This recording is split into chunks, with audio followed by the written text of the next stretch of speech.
Hello and welcome to the Global Peace Film Festival GLOW, GPFF Lives Online Conversation. I'm Kelly Devine, Artistic Director, along with Nina Strike, Executive Director. We want to welcome you to tonight's conversation with Valarie Kaur to discuss her new book, See No Stranger, a Memoir and Manifesto of Revolutionary Love, and her Revolutionary Love project. Valarie first came to our attention in 2007 when we were honored to share her film Divided We Fall, Americans in the Aftermath with our audience. And Nina, let's start that questioning. Yeah, let's start with Valarie. Tell us a little bit about the film. Well, first of all, I just want to say it's such a delight to be here with you both, Nina and Kelly. I often think about how, especially now during this pandemic, how I find myself leaning on the longest lasting relationships in my life, both personally and professionally. And the fact that we have been tethered together in this relationship for be back together more than 13 years. I mean, it's life-giving in a time like this. I often think like the work for justice is long and hard, but our circle is small. So thank you for being part of my community and for sustaining community around the Global Peace Film Festival. I remember I was at the beginning of my career as an activist when I first made Divided We Fall with my now husband, Sharat Raju. And I had started to make the film in the aftermath of September 11th. In the wake of the horror of those attacks, hate violence broke out on city streets across the country.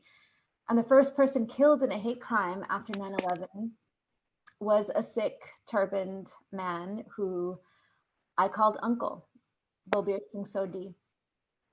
And so I was a college student. I didn't know what to do. I just knew something had to be done to tell his story. This was before social media. This was before we had any channels to tell our own stories. So I had an old camera, a high 8 camera. And I got in my car at 20 years old and began crossing the country and capturing our stories. And that became Divided We Fall, Americans in the Aftermath.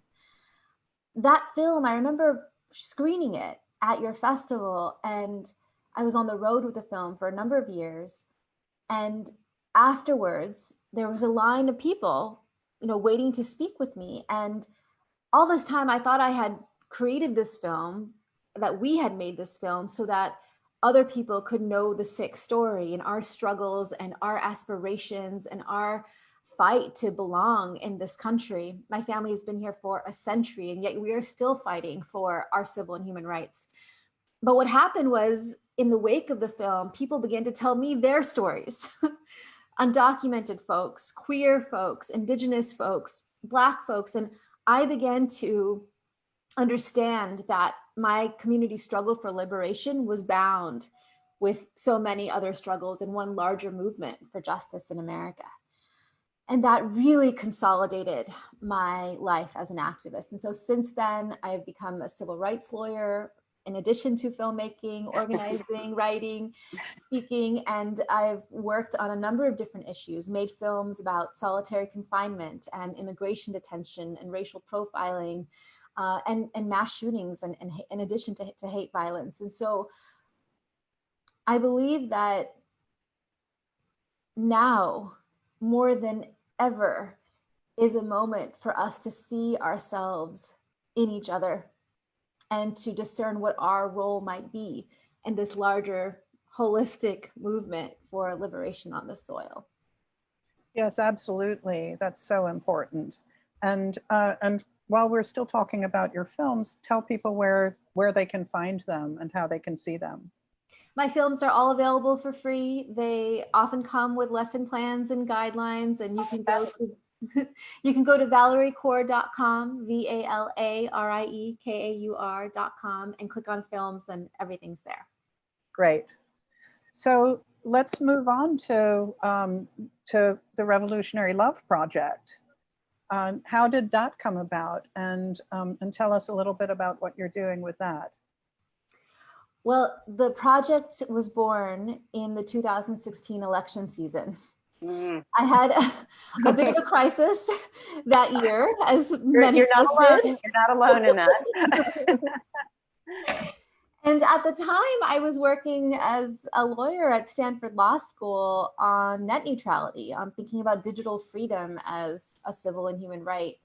And I became paralyzed because I realized that, you know, in all of these years, I thought that we were making the nation safer for the next generation. And now this president was about to take power and hate violence was skyrocketing once again against my community, against Sikh Americans, in addition to others, rivaling what we saw after 9/11. You know, I always thought Divided We Fall was going to be like an archival film, like it'll capture a single moment in history. We even called it the backlash, right? And that backlash it just never ended. And it just got darker and darker. And we had a reprieve, or we thought we were coming out of it during the Obama administration. Oh, but then once this president took power and white nationalists claimed this moment as their great awakening, it was so clear that this struggle was going to go on and on and on. And I had to figure out how to last. And so I started the Revolutionary Love Project as a way to give us tools to last in the struggle for justice.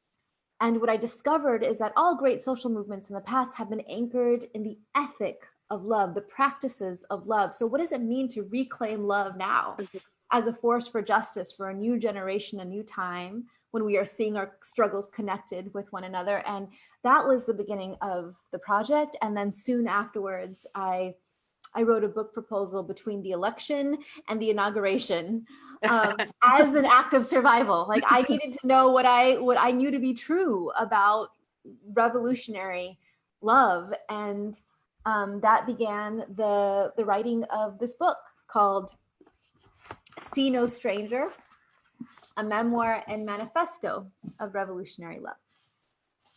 And so you've been on tour with the book, or on virtual tour with the book. Right. Yes. Yes. You know, the very opening page of this book is that this book is for anyone who feels breathless, who is orienting to the events of the country and the world, and is trying to figure out how to show up with bravery in our lives and in our justice work. And I wrote that because I was breathless before the pandemic, and certainly now, in the face of so much violence, state violence, and then of course a pandemic that is disproportionately killing people of color because of the institutions that make us vulnerable to a pandemic like this.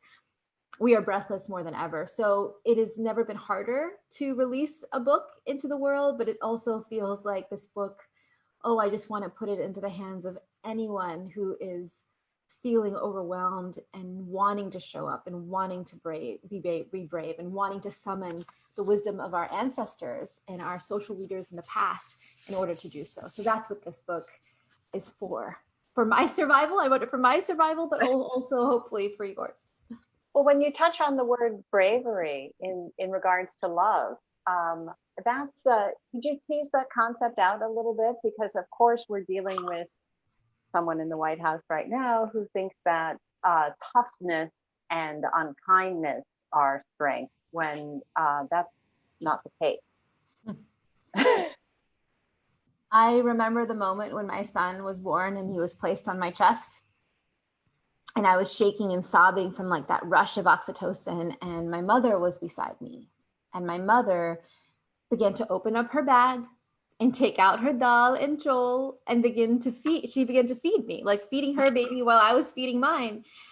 And I looked at my mother and I thought, she has never stopped laboring for me from my birth to my son's birth, and now my daughter's. She knew what I was just beginning to learn, that love is more than just a feeling that overcomes us. Love is sweet labor. It is fierce. It is bloody. It is imperfect. It is life-giving. It is a choice we make again and again. And that requires a kind of bravery. I saw my mother as a warrior. That kind of strength, that kind of bravery is not the kind of bravery that destroys the world that we need. It's the kind of bravery that births new worlds, that births new possibilities through relationship, through love. Beautiful. And you also talk about from the darkness to the light. Can you can you get into that, and the birthing process being, you know, in the darkness, and the womb being a place of, you know, being a place of grace. You know, I talked about the breathlessness I felt since 2016. It's never gone away, has it? That kind of, and I realized that the last time I've just felt this breathless was on the birthing table. You know, there is a stage in birthing labor that is the final stage. It is called transition. The contractions come so fast, there's barely a time to take a breath between them. It feels like dying. But they call it transition because it is a stage that precedes the birth of new life. So I have been asking myself a question every single day. This darkness in our country right now, this darkness in this world right now, what if this is not just the darkness of the tomb, but the darkness of the womb? What if our America, our world, the world that we long to birth, what if it is not dead, but it is a future that's still waiting to be born? Then the midwife says to breathe and to push. The midwife calls us to labor for it, to be brave enough to labor for it every single day, even when it is dark and painful and violent and cruel. And so I hold fast to that wisdom of the midwife every day these days. I mean, my hope has become a feeling that waxes and wanes for me, waxes and wanes. Like sometimes it's as luminous as the moon, full moon, and sometimes it's just a sliver, and sometimes I can't see it at all. And what matters is like, oh, can you just take the next breath, my love? All right, what matters is the work your hands do. Can you show up and labor another day and another day and another day? And I have found that when we labor with love, then the labor becomes an end in itself. The labor becomes joyful. And I believe that laboring for justice with love and joy is the meaning of life. So I don't know what will become of us. I don't know what's going to happen next year, this November, let alone tomorrow. But I know that each day I breathe through my grief. I breathe through my rage, my red hot rage. And I discern, well, what is my role now and next? What can I do for my children, for my family, for my community, for my country now and next? And who can I do it with? Because we don't go to battle alone and we don't give birth alone. We need each other. And so that's why I was talking about these long-standing relationships. You know, we hold each other in community. We are breathing and pushing together through this dark and unknowing time.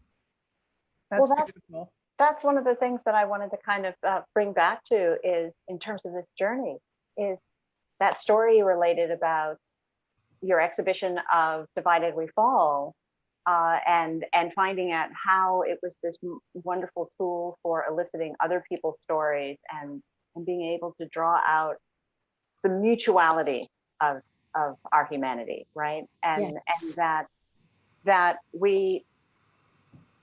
quest for justice isn't resentful. It's not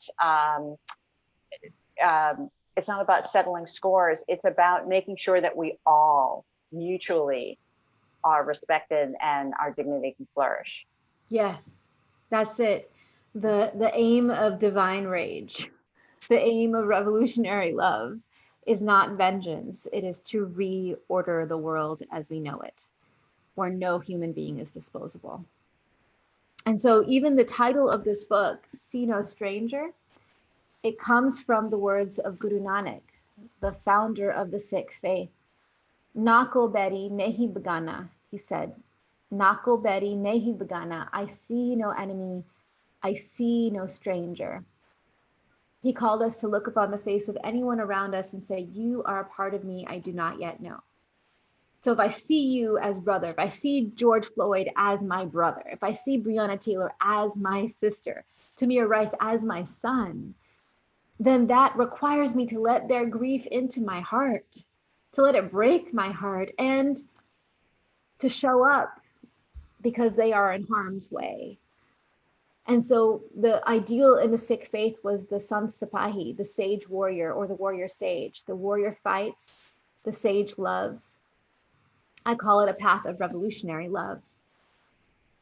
And that that practice, coming back to storytelling, and why I believe this film festival has been played such a vital role in our collective life in the last many years, is that you are lifting up the stories that help us see no stranger.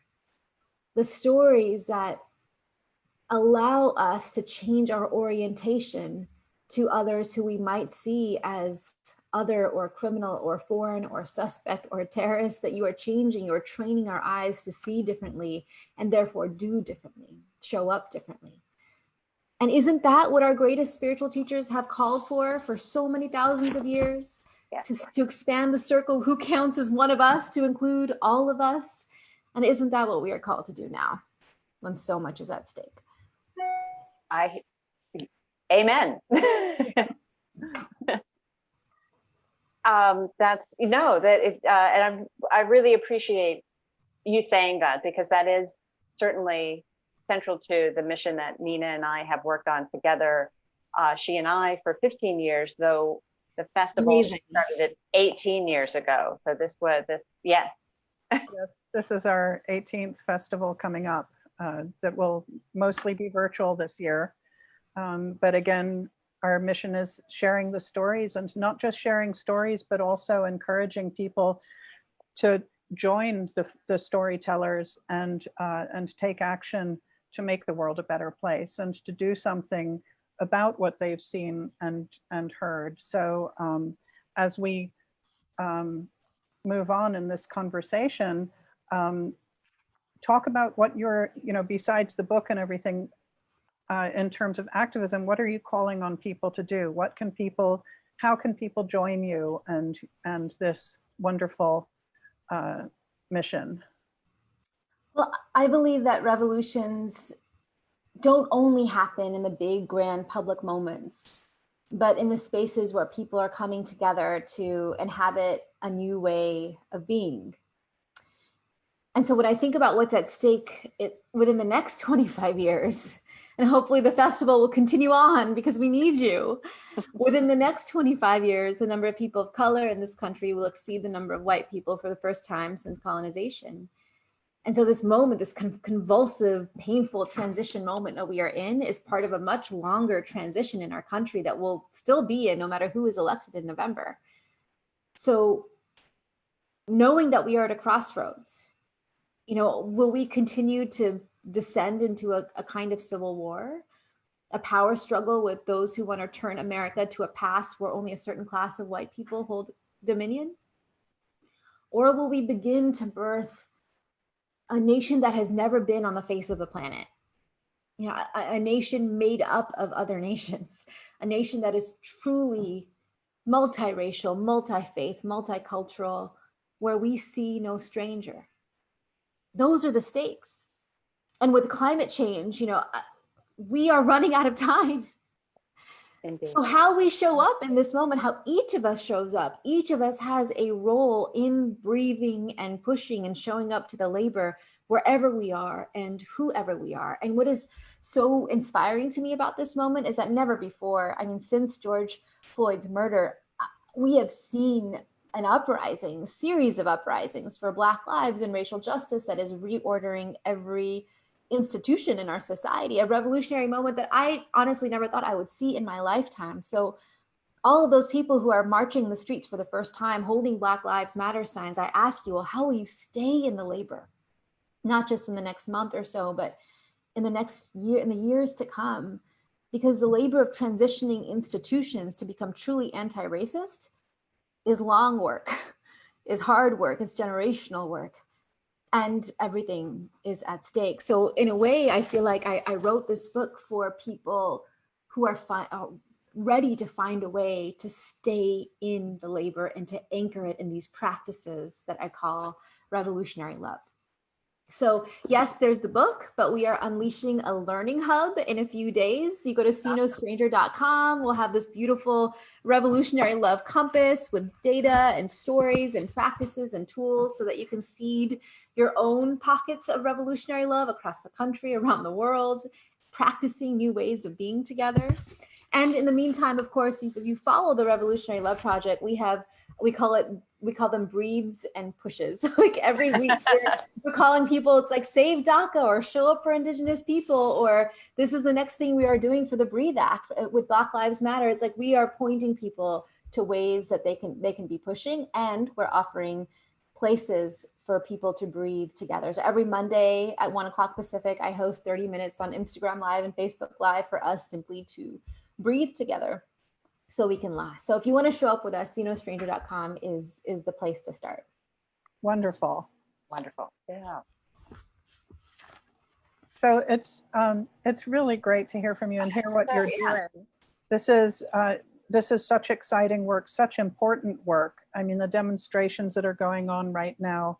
I mean, in New York, there's been a 24-hour demonstration that people have been marching around nonstop for 24 hours. They were in my neighborhood at 2 a.m. Wow. Right in the face of federal agents seizing people off the street into unidentified vehicles, in the face of tear gas and batons and flash grenades, in the face of a president who threatens more as if we're living in an authoritarian state, in the face of so much danger. I mean, we are grieving together, we are raging together, we are rising together and marching together. This is revolutionary love in action. Yes, and every action, large and small, is really important. And so we love what you're doing. Yeah. We want to continue to stay in touch, to stay involved, to encourage the people who are watching here to go to revolutionarylove.com and join you in breathing and pushing. Go to seenostranger.com and that'll be the way in. I'm sorry. Okay. seenostranger.com. Yes. Yeah. We'll be showing up a lot before the election as well to get out the vote, and we'll be showing up after the election to hold people in community for everything that is to come. Well, that's the important point, right? It's not just. I think that everything that you described about it being a labor, about it being, your engagement with life, that it's not just a discrete action and that takes care of everything and you're done. Mm-hmm. It's about a thoroughgoing engagement with life and being alive, and it's just remarkable. So we really appreciate you sharing your time with us, because we know you've been doing probably countless Zoom calls, so we really appreciate it. Yes. Well, this question about longevity, which I feel like is what really has been kind of coursing through our conversation, longevity, inspires me to read this one passage from the book. Can I leave you with this? Please do. Okay. So it's from the chapter called Push. And it was the moment when I finally took a long enough breath in my life to remember to look up at the stars again, which I had loved gazing at when I was a child. I had forgotten the stars, burning so strong and long that their light reaches us long after they have died. Isn't that what our lives and our activism should look like? Not the supernova, a single outburst under pressure. No, we must be the long burning star, bright and steady, contained and sustained, for our energy to reach the next generation long after we die. Oh, and to be part of constellations. Let us see ourselves as part of a larger picture, even if we are like the second star on Orion's belt or the seventh of the seven sisters. For there is no greater gift than to be part of a movement larger than ourselves. That means that we need only to be responsible for our small patch of sky, our specific area of influence. We need only to shine our particular point of light, long and steady, to become part of stories sown into the heavens. That's beautiful. That is a beautiful way to close this conversation.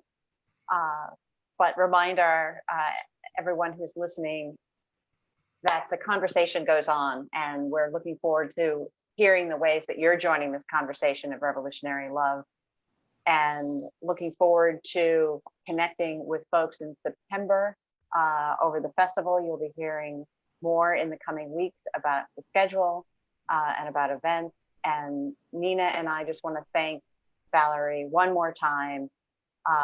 We really, truly appreciate your friendship over all of these years, decades. So thank you. And we are going to be keeping our eye on your project and supporting you in any way we can. So thank you. Thank you, Nina. Thank you, Kelly. Thank you for what you do and for who you are. And thank you for what you do. And we wish you all the, energy and perseverance and growth in the world. Love to your family.